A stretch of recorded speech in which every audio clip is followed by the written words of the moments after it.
And welcome to the Barry Foster Show, now on YouTube, originating from the Rich Floor Studios in the City of Charm, beautiful downtown Avon Park.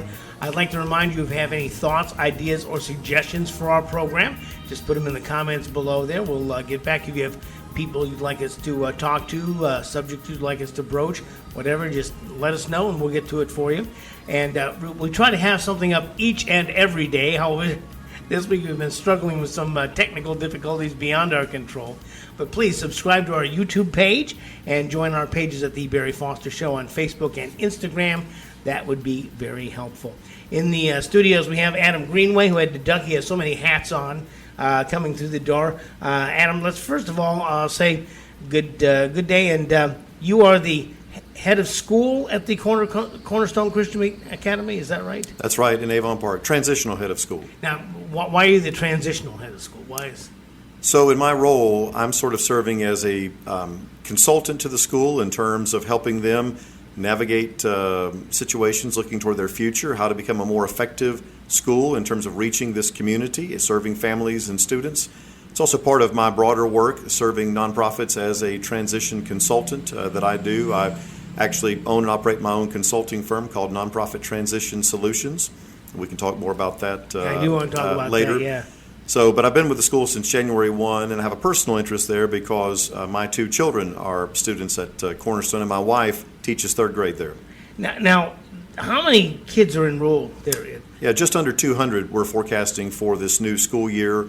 We're K through 12, and we have a preschool as well. The preschool is on top of that 200 enrollment. So we really are a comprehensive educational provider from the moment you're able to kind of be comfortable letting them out of the home and putting them in some kind of educational environment all the way up until they're able to graduate from high school. And Cornerstone has a unique partnership with Liberty University to where a student who plays his or her cards right can not only graduate with a high school diploma from Cornerstone, but could also simultaneously graduate with a 2-year associate's degree from Liberty University in a variety of fields, yes. So do you have kids just in Avon Park, or do you have a larger area? So the majority of our students do come from Highlands County, Avon Park, Sebring area, but we have some who come from Lake Placid, some who come from Wauchula. Obviously, we live in Frostproof. We serve students really kind of in a regional area of people who are looking for a distinctly Christ-centered educational environment that also is affordable and accessible. Cornerstone Christian being affiliated with Avon Park Lakes Baptist, it is a Christ-centered and morality-based centered school. Do you have individual grades, or are some of the grades combined? Do you have like first and second graders together? Or? No, every grade is individualized. Okay. So we have actually 2 kindergarten classes, 2 first grade classes, 2 second grade classes, and so forth, all the way up to our juniors and seniors, who again are also dual enrollment students with Liberty University. So are your teachers also local from here? Most of them are from Avon Park or Frostproof or Lake Wales or somewhere in the area. So, and almost all of them have some form of educational experience. They're certified, they are credentialed, they have been in the teaching field, and in many cases, they wanted to be in a distinctly Christian school environment. They taught in other environments, and they wanted to be a part of the kind of atmosphere where we can talk about things that sometimes are frowned upon in the public school environment, where we do begin each day with a morning assembly that is not just saying the Pledge of Allegiance and singing the Star-Spangled Banner, but also opens with prayer. We have chapel services, we have a Bible curriculum. We really are trying to educate heart and mind, soul and spirit with the students that have been entrusted to us. So in addition to reading, writing, and arithmetic, you have biblical classes? We do. And do you have students that come in who may not necessarily have a church background? Do you find that there may be a learning curve there as well at some point? In some cases, we typically, in terms of talking about the philosophy of the school, the language we use is we believe in a 3-legged stool approach to education. And the 3 legs of the stool are the school, the home, and the church. And the way that I've articulated that in my time has been, at the school level, we get your students from 7:45 to 2:45 every day for the number of days in the school year. And that's a tremendous stewardship. But from 2:45 to 7:45 the next day, well, it's on you as parents. Mm-hmm. And we have to work in partnership and tandem with you. And then together, we certainly value and believe in the importance of the local church. We're embedded within the context of a local church. We believe our families that learn together and love together and live together should also worship together and should have that kind of atmosphere where the home is reinforcing what we're doing in the school. And so it really takes all three. And this comes up in things like the philosophy of discipline that I've articulated to parents and to teachers is that in our discipline of students, we seek to be as redemptive as possible, as punitive as necessary. So we want to be tough on the offense, but we want to get to the root issues of the offense. Mm-hmm. So when little Johnny is being mean to little Susie, obviously we need to say, don't do that. But we want to go deeper to that. We want to talk about what it means to forgive. What is the nature of forgiveness? Why should we forgive? And to move beyond the surface issue at times, which is sort of where in many cases the conversation stops at a public school level, but to get to hard issues and really what we understand are spiritual issues. So do you find that as the year goes on, kids begin to buy into this? My wife was a teacher for many years, and she would not put up with bad behavior, and she told the kids, well, it hurts her heart. And when other kids would be bad, their peers would say, please don't do that. It hurts her heart to do that. And so she rather had a support mechanism in the actual classroom itself. We do. I think it makes a huge difference. In fact, one of the things we've done this year is, since my time as head of school, we've added our first full-time dean of students to the school roster, a man named J.C. Scott, who is known in this area, Coast Guard veteran, longtime teacher at CCA and volunteer, and he's come in and really helped to implement this philosophy with me in helping our teachers. We want our teachers to be able to teach. And a lot of times teachers spend more time having to do classroom management than they do actually doing the work of instruction. And oftentimes it's because there'll be one or two students that become issues that have to be dealt with properly in order to not distract from the learning process for others. So Mr. Scott is there to be able to help teachers remove students who may need a little more care and a little more intervention to enable learning to continue to take place. And in many cases, what we've seen has been an improvement in those students who are learning why what they're doing is wrong, having that reinforced at the home, and we have seen tremendous, I think, behavioral progress and improvement in the morale of teachers and in the environment of the school, where we know, listen, those are things we just don't tolerate here. We want to believe the best, we want to work toward the best, we want to show kindness toward one another, and again, obviously rooted and grounded in the teachings of Jesus. Well, I know that you talked about the in-school hours and the out-of-school hours. If you want to put your child or grandchild, for that matter, into the Cornerstone Christian School, there is some buy-in from adults as well. It's not just we're sending little Johnny there and tell us what you learned. You're part and parcel of this progress. That's right. And one of the things that we do, because of the generosity of the state of Florida, at least for our school, we are a net zero tuition school. So whatever your educational savings account, some call vouchers, that you receive from the state, that is your tuition price point at our school. And then we have a modest set of fees that altogether are less than $1,000. So for less than $1,000 a school year, or honestly, for $3, your $3 latte at Starbucks for the year, you're able to put your child in an excellent private Christian school environment and to receive the kind of education that is not just academically successful, but is going to be helping them to succeed in life. And in fact, one of the things I'm very proud of from our test scores and our other work in assessing academic progress, our students are meeting or exceeding benchmarks in terms of reading performance. I know, for example, in many public school districts, they're hoping for a 30% reading competency in terms of those students reading at or above grade level. At our school, out of 200 students, we had only 6 who were not reading at or above grade level last year. Wow. So I do think not only do we have an environment where we're able to achieve a level of academic success, we're able to do that in compatibility with a strong Christian faith, a strong commitment to what we consider to be the kind of culture and values that are prized and prioritized in this part of the world. Many of us, again, we're born and raised here. We have an investment in what happens in this area. And so I'm very proud of what we're doing. And again, I don't criticize any other educational outlet or option that people might find, but I can tell you a lot of reasons why I think Cornerstone Christian Academy is a real gem to have here in our community. I know that they have allowed parents now to take their tax dollars and spend it on private schools, but I know with the state, anytime that you take quote unquote their money, it also comes with their strings attached. Does that provide any problems or any kind of challenges for Cornerstone Christian to have the state telling you what you can and can't do if you're going to take this money? It hasn't for us yet, and I think the way that I would say that is, some make the argument that, well, it's taking taxpayer dollars and allocating those to private education. The flip side is, well, what we're also doing is we're allowing the parents who are paying those tax dollars to be able to direct their funds to the kind of educational options that they want to pursue.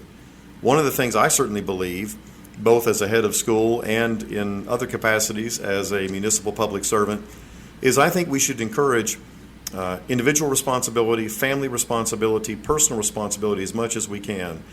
And the government does not have any funds that it does not take from somebody else.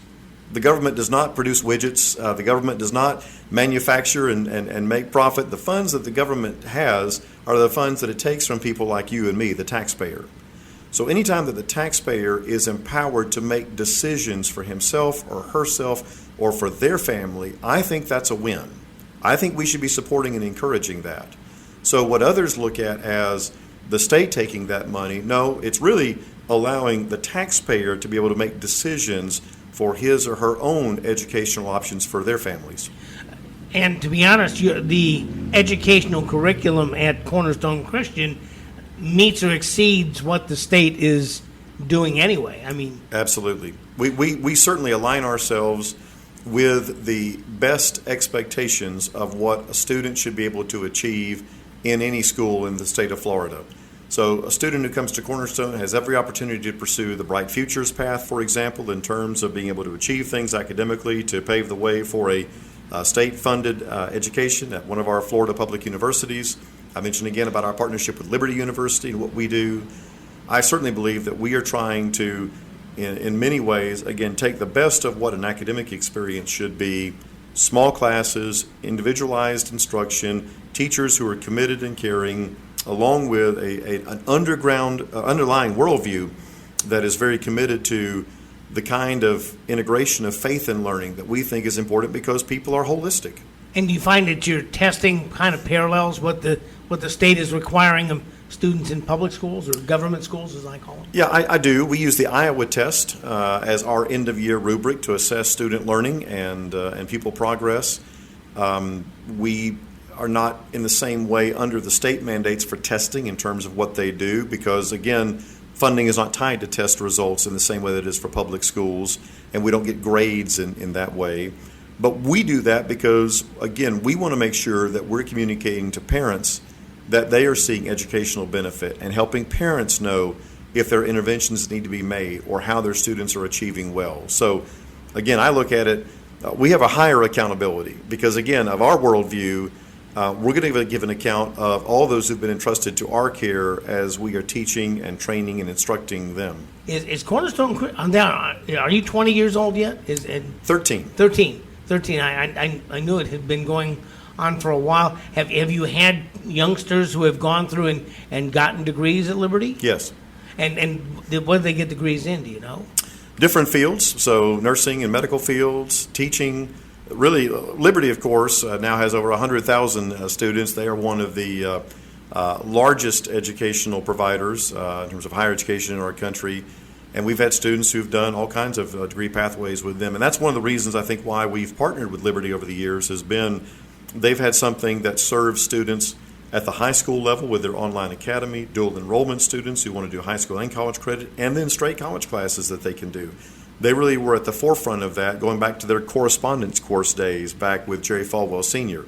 So Liberty really has been a great partner with us, and we appreciate that partnership. I just wondered if there were any students who had now gotten their teaching degrees and come back to be part of Cornerstone. Yeah, not yet. Not yet. Not yet. But never say never. That's right. You never know. It's in the way. And it sounds like you have a wonderful staff there, hardworking staff, and because you kind of go above and beyond what you expect out of the government schools, it's a real great education. Is there still, now, I understand that when I went to school, it didn't start till September. That's changed now, and August is, officially summer's over for teachers, is that right? Yeah, I like to say that when you get to the end of July, summer is over for those who are professional educators, because August means in-service weeks and return to school and all of those kind of things. Our school year begins on Monday, August the 11th. Wow.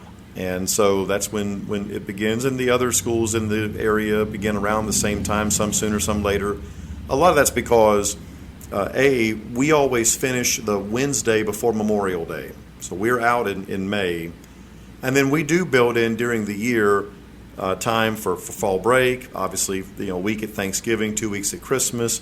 We do include a couple of days for fair days in the month of February, because that's very important in Highlands County. For us, we do take Easter weekend as a 4-day weekend, Good Friday and Easter Monday off as breaks. So we have a little bit different calendar than the public school does, but it seems to work well for our families. Do you have extracurricular activities? Are there sports, academia challenges, things like that?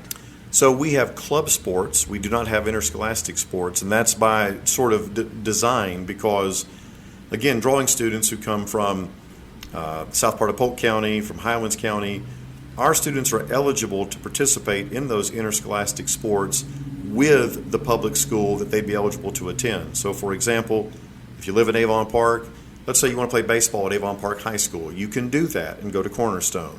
If you live in Frostproof, you want to play football at Frostproof, you can do that. If you live in Fort Meade and you want to play softball at Fort Meade, you can do that. If we offered at least one interscholastic sport, you could not do that. And okay. By conviction, we don't offer interscholastic sports.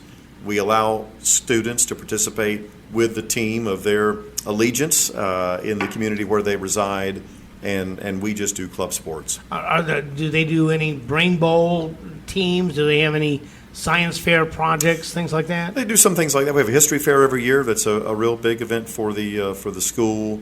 And I would be remiss, speaking of sports, in our partnership with Avon Park Lakes Baptist Church, students are able to do things like upward sports. So we do offer upward basketball, upward soccer, upward cheering for students who want to participate in that from kindergarten up till about 8th grade.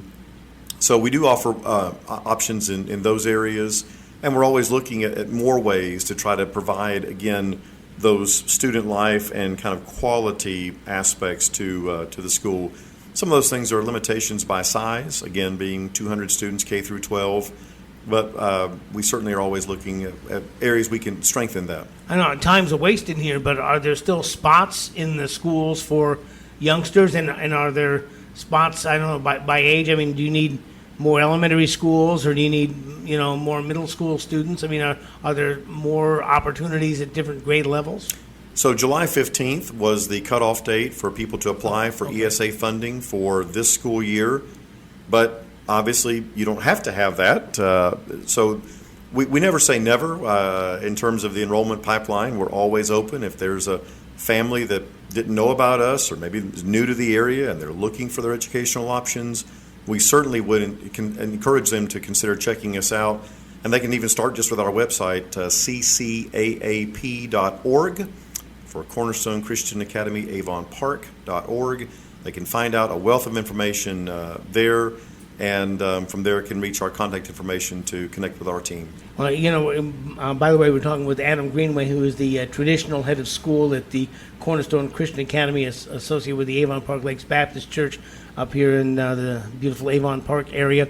And in your spare time, you're also a city councilman in the city of Frostproof, and I have to admit, since I no longer do the news on a day-to-day basis, I've rather fallen off keeping up to task with what's going on in the friendly city. Anything exciting going on up there?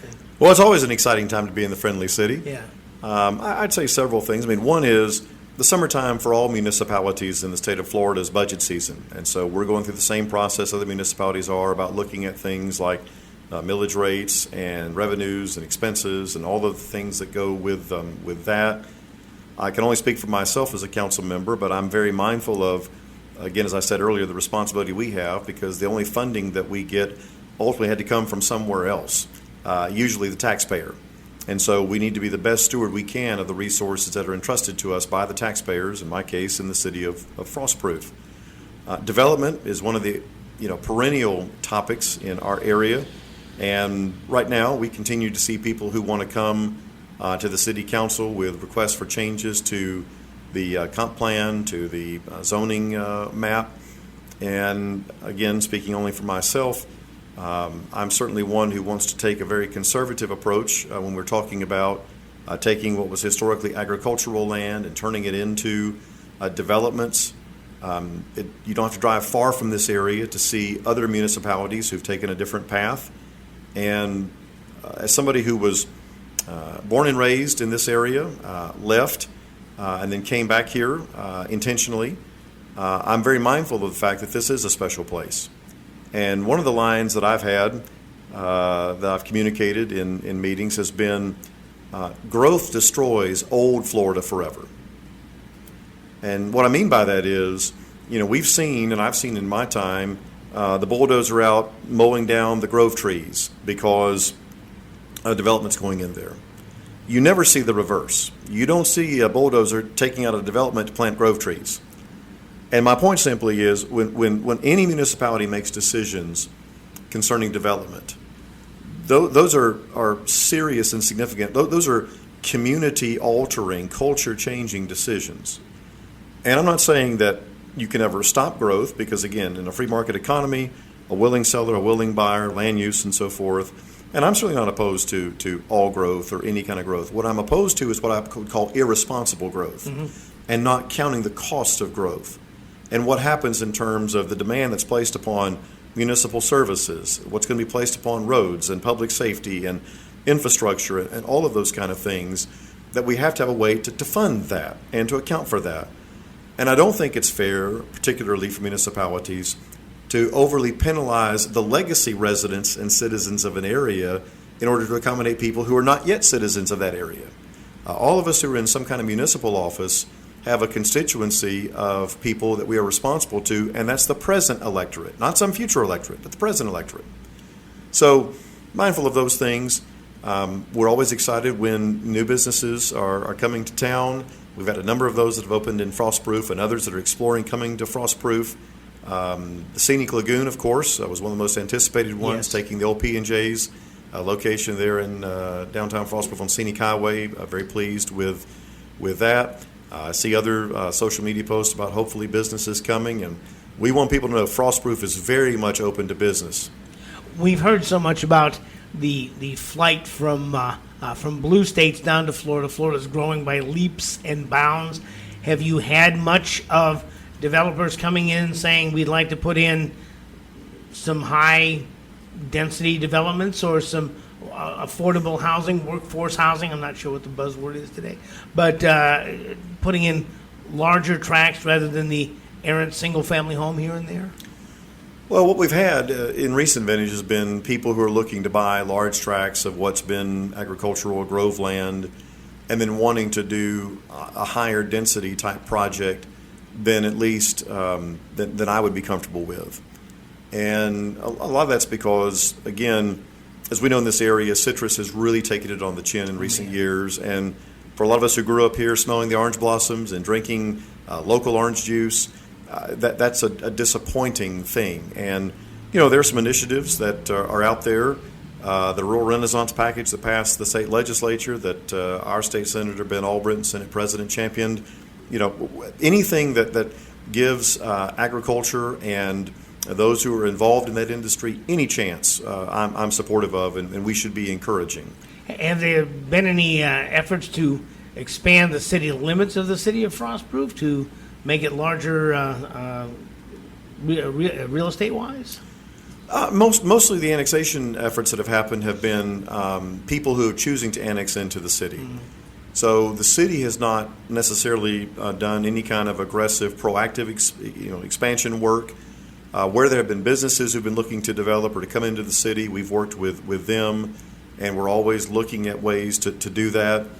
Again, it's both in our interest, obviously, where we can expand the city's infrastructure and the city's resources and expand the city's tax base. That's smart.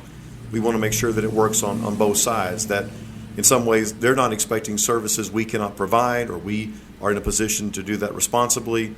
We're always looking at those issues. And in my time on the council, we've approved annexation requests coming from homeowners who wanted to be in the city because they wanted some additional protections for their property, or they wanted some additional resources that the city could provide. I know there's Ferguson. Ferguson's inside the city limits, but there's a new packing house just outside the city limits? No, it is in the city. It's in the city. Yeah. Jim Wise, the watermelon manufacturer, they are in the city. That land was annexed when they came in right south of CG Hill Road, where the curve is on State Road 17 going by Hickory Lake. I tell you, we love going to Frostproof. And by the way, there's Amtrak again. We love going to Frostproof, and we love Frostbite and the Frostproof Barbecue Company. Are there other restaurants or businesses that you've gotten wind of that are going to be locating up there?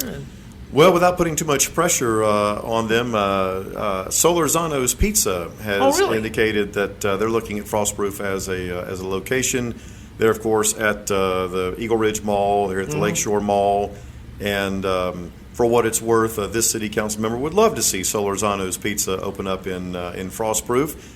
We have a Hungry Howie's there, but I think the citizens of Frostproof would love to have even more options in terms of getting that pizza fix. Jersey-style pizza, they call it. And why not, really? So not only are you the head of school over at the Cornerstone Christian Academy, you're a Frostproof city councilman, but you've also started a really interesting new company that as far as I can figure, fulfills an unfulfilled niche, and that is the a transitional, helping nonprofits in their transition. Yeah, Nonprofit Transition Solutions, Inc. is my firm.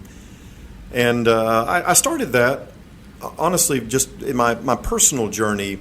I've done quite a bit of interim or transitional leadership, CEO leadership, in a variety of nonprofit sectors, including what I'm doing now at Cornerstone Christian Academy.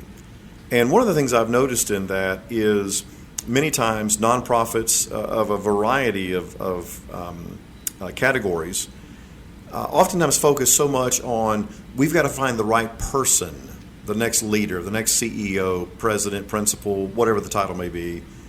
We don't actually appreciate what is trying to be done in the process of transition.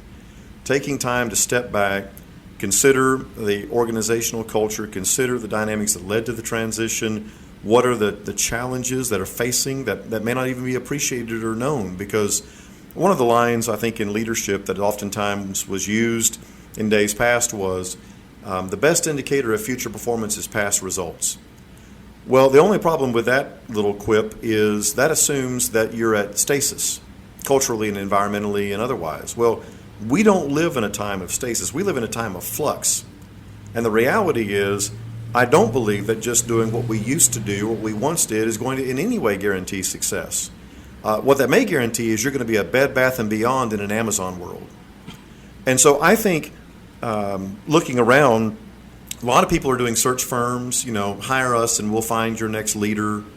Nobody I could find was really trying to specialize in helping nonprofits really navigate successfully the whole process of transition. And one of my taglines is, my firm exists to help you and your nonprofit neither become casualties in a transition nor create casualties in your wake. Because honestly, the line is long in terms of nonprofits that the handoff from the founding generation to the second generation did not go well, board dysfunctionality, mission drift, and on and on and on. Nonprofits make up 1/6 of GDP today in America. Yeah. And they fulfill a tremendous need outside of what government can do and what the for-profit sector can do. So I'm a firm believer in nonprofits and what they do. And for anybody who'd love to learn more about my firm and my work in this area, my new website is nptransitions.com. So N as in non, P as in profit, transitions.com. The thing is that comparing for-profit businesses and nonprofits is like comparing sports cars and pickup trucks. I mean, they sort of kind of do the same thing, but they're totally different when it comes to their makeup. Do you find special challenges in working with nonprofits? Yes, because to use your illustration, take it a little bit further, with a for-profit, you can pretty much determine success by, well, did we sell more widgets than we make? Did we make enough profit? Are the shareholders happy? But with a nonprofit, obviously, you do want to make a profit, quote unquote, but you can't profit from the profits. That's what's called the non-distributional constraint. That's your $10 word for the day. But it's also, how are we advancing mission? How are we serving our publics and our constituents? How do we evaluate effectiveness when a lot of times the metrics that we have are not quantitative, you can't just put them on a balance sheet, they're qualitative. How well are we serving our public? How well are we advancing this mission? How are we bringing, whether it's hope to the hopeless, whether it's we're dealing with issues of poverty or hunger or meeting a need, or in an educational setting, students and teachers, or a university or a church. There are a lot of different ways that I think at times nonprofits need to have somebody from the outside to come in and to help them see things they may not be able to see because they're too deep into it.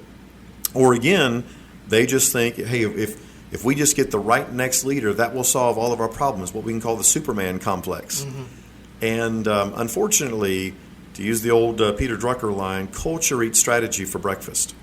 And a lot of times there's misalignment because people who are involved in nonprofit leadership do not understand necessarily fully the culture of the nonprofit, or they bring somebody in who is outside of that culture and ends up becoming a clash of culture, and conflict ensues, and the nonprofit ultimately is not well served. And it appears that there are some organizations that do well because they're known on a national basis. They have a national name. There's other organizations that are doing maybe basically the same thing, but they're local or regional names that don't have that big name and can't profit from it as much, and can't. You pick the national.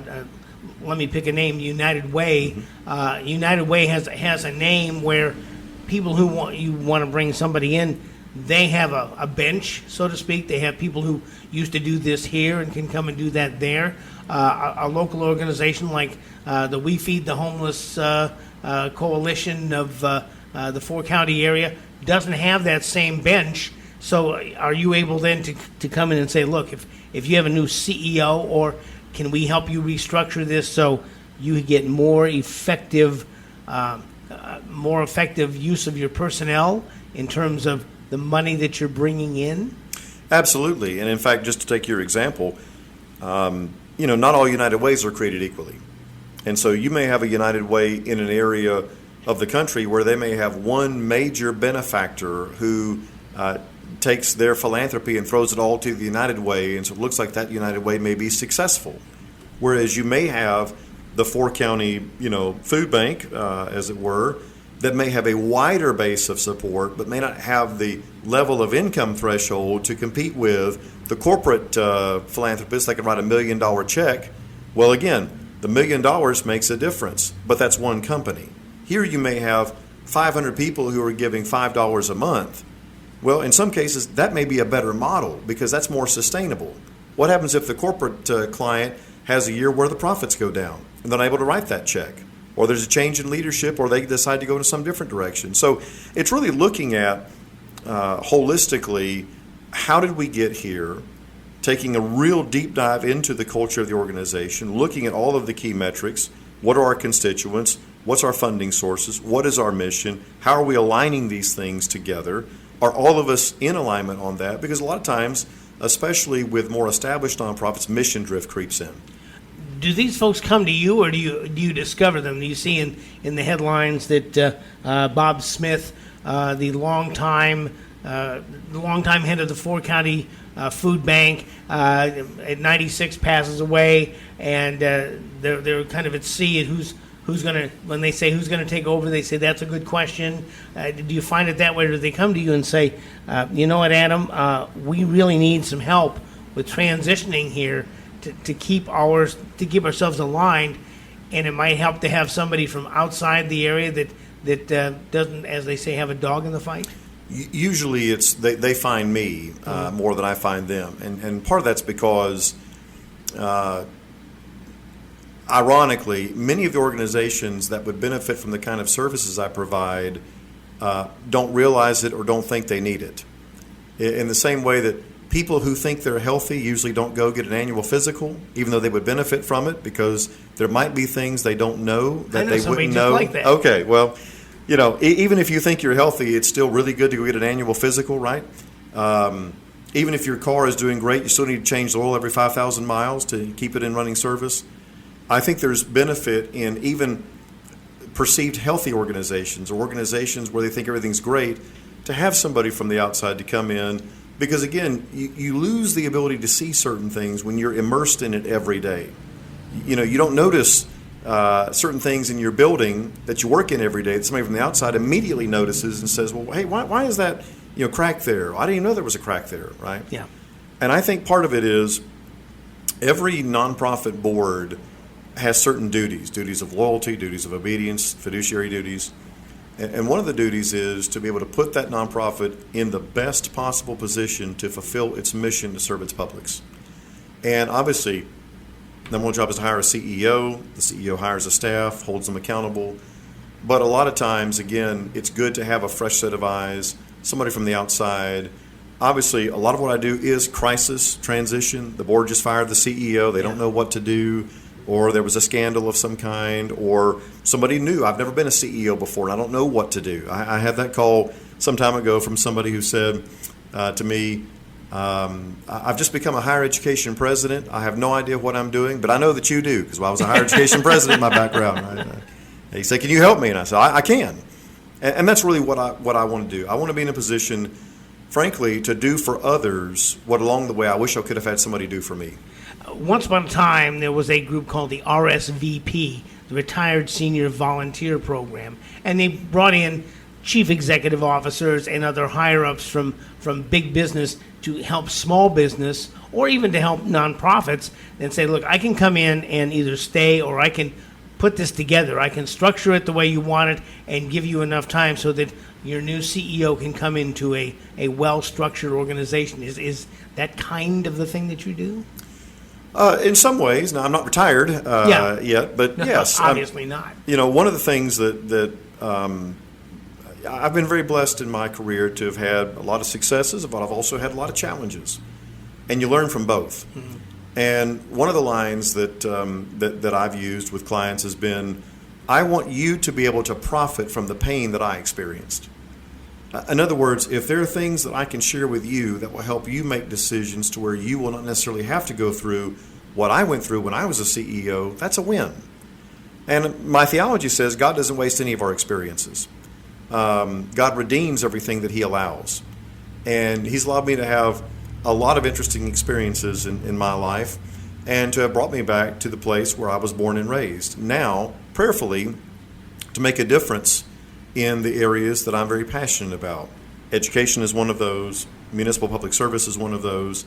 And serving nonprofits. I very much believe in the power and the promise of the nonprofit sector to be a force for good in our communities. And you just rolled out your new website. That's right. And so are you doing any projects yet? Are you waiting for some projects to pop forth on the horizon? No, in fact, I actually worked with several clients over the last year plus that gave me basically the opportunity to field test what I wanted to do before I went public with it. And in fact, on the website, there are testimonials from clients that I've served, so people can have, in a sense, a reference check, if you will, on what I'm doing. So I hope that people out there will check out my website, NP Transitions, N for non, P for profit, nptransitions.com. And do you have a target area? I mean, are you working in Highlands, Hardy, DeSoto, Polk, or because of the world in which we live, can you do anything just about anywhere? Anything anywhere. I've worked with clients here in the state of Florida, in the state of Texas, in the state of Ohio, wow, and elsewhere. So one of the benefits of the technology we have today is you're able to do things almost from anywhere thanks to Zoom and resources like this. And we're close enough to the Tampa and Orlando international airports. If I need to make a travel to meet with a potential client or a board, I'm always happy to do that. Adam, you're a busy man. You're a busy man. I appreciate that. Listen, school starts August the 11th, but if you want to try to talk to some folks over at the Cornerstone Christian Academy, you can go to ccchs.com. AAP, Cornerstone Christian Academy .org. You can, if you want to find out more about this nonprofit transitional solutions, nptransitions.com, or just go to a Frostproof City Council meeting and you'll see Adam sitting there and he'll be glad to talk to you afterwards. That's right. First and third Monday of every month. Adam, we really appreciate you being with us. Thank you for having me. What a great time. You've been listening to the latest edition of the Barry Foster Show here at the Ridge Floor Studios, located in the city of Charm, beautiful downtown Avon Park. If you have any thoughts, ideas, or suggestions for the program, just put them in the comments below, and we will get to the guests you'd like to hear, the topics you'd like us to broach. And please subscribe to our YouTube page and join our pages at the Barry Foster Show on Facebook and Instagram. As we continue to look for truth, justice, and the American way, this is Barry Foster, and we'll see you next time.